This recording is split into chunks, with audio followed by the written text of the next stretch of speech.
So now the governor's restrictions have been lifted. Restaurants are back to indoor dining at 50% capacity. But many questioned why restaurants had capacity restrictions and other places like big box stores did not. We asked an expert to look at the science behind those restrictions.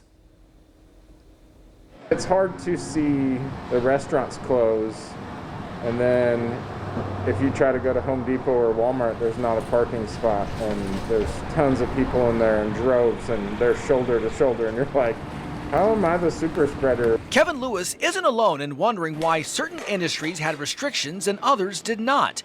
When we spoke to Lewis earlier this week, he told us Local Taco, the restaurant he manages, lost $85,000 during a 3-week ban on indoor dining. So what makes a restaurant different than a big box store?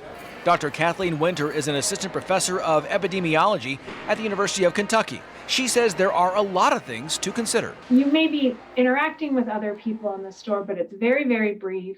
Walking past people in aisles, we call these transient exposures. So those types of contacts are very low risk for transmission. Another big difference, the layout. More space means more airflow. So a big feature of transmission is that you're sharing the same airspace. So, if you're sitting near somebody in a restaurant, then it's very different in a smaller space versus a larger store where you might have better airflow. Dr. Winter says people also need to consider masks and the amount of time you're spending when comparing the two. When we go to restaurants and bars and other places like that, we're sitting in the same place for, an hour or more. People are removing their masks.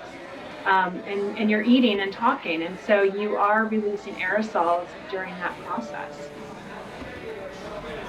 Dr. Winter says people need to consider that same science when heading into Christmas.